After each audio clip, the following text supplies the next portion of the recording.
Hi, my name is Ryan Spurlock, and I am going to be discussing Do We Believe They Can Learn? The article Do We Believe They Can Learn, written by Anthony Muhammad.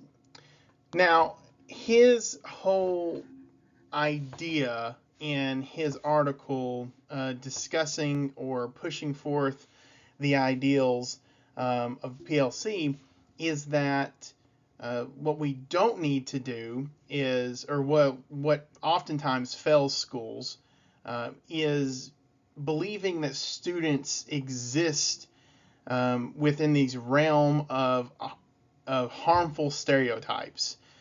He says that's often what destroys education and success for students is because they're being told or they're being treated as if they can't be any more than they are because of some stereotype that they exist in, whether that's the race, their ethnicity, their socioeconomic status, their gender, and things so on and so forth.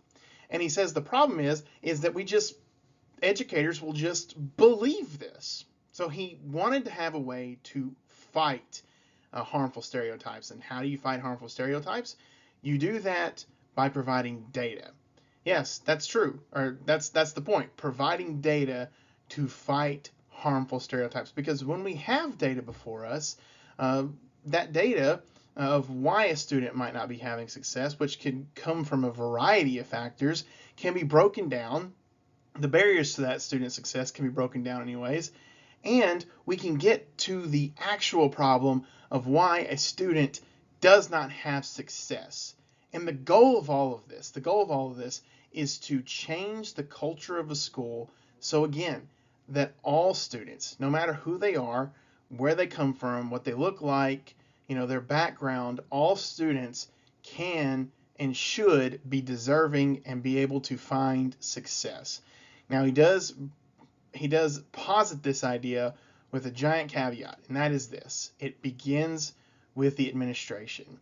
He goes on to say, I'm not quoting this verbatim, but he goes on to say, closer to the end of his article, that if we want students to find success, if we want students to believe in themselves, if we want teachers to believe in students, then the administration needs to believe in teachers so that they in turn will find the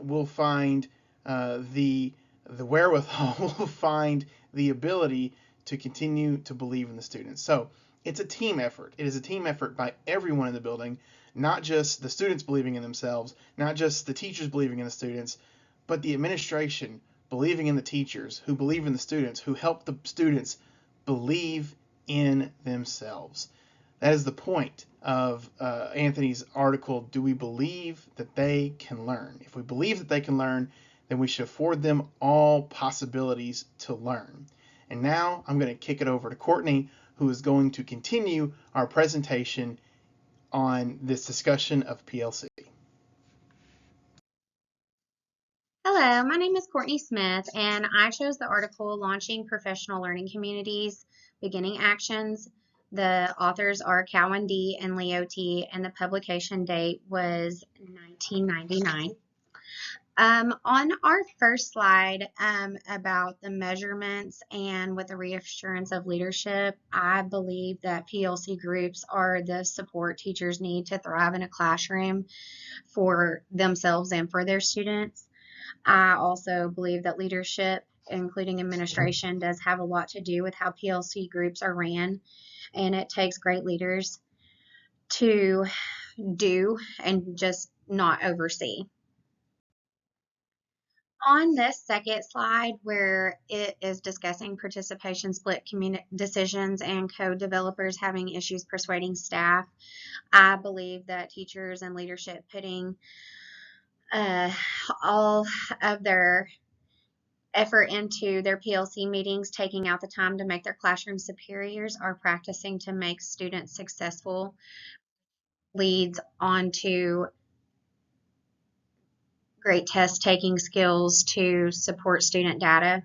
And I also believe when things are not going as planned, sometimes it can be really difficult to put all the information out there in a timely manner whenever things are not going correctly. Hello, my name is Tavian Rogers, and I chose the article Make a Difference One Child at a Time by Star Saxton. This was a really good article to me because I truly feel the same way that she feels. I want to make a difference one child at a time. In this article, Star talked about seniors that, and they call them super seniors, which it takes them longer to graduate than other seniors because of certain circumstances that they may have at home, their environment. So they just struggle. Finishing high school. So what she did was she took time with the kids, built relationships, got to know each kid, knew their background. She found out whatever issues they were having at home, and she just kind of worked through it. She took time out with each student to see what they needed to help push them and get them to graduate. Me, I've always said I wanted to be that person, that teacher, not just a teacher, but an effective teacher. I want to make a difference. I want kids to know that they are loved because I feel like if a child knows that you care and they know that you love them, they're going to put in their work and they're going to do their best. And that's the way Star felt. She took time. She got to know her each student. She worked in small groups with them, and she just pushed them and got them to where they need to be. So this actually was a great article. I enjoyed it, and I want to be that person. Hey guys, my name is Wallace Smith. I am a coach slash teacher at Hamburg, Arkansas. Today I will be talking about an article called Building Educational Professionals. The author is Judy Cunningham. Publication date March or April of 2002. The article Building Educational Professionals by Judy Cunningham discusses the importance of professional development and support for educators. The article emphasizes the need for strategic improvement in the U.S. educational system. The current teacher preparation and professional development efforts are inadequate. New teachers are expected to take on full responsibilities with limited classroom experience. The main message of this article is the urgent need for a strategic approach to improving the educational system in the United States.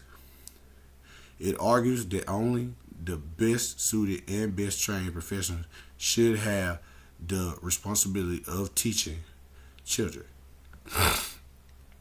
The author highlights that the importance of collaborative, reflective practice, significant and time allocation, and action research is essential components of effective professional development.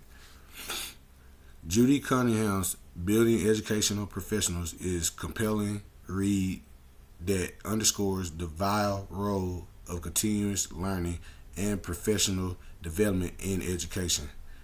The articles emphasize the personalized professional development inspires me. It was a great read and great view on this approach.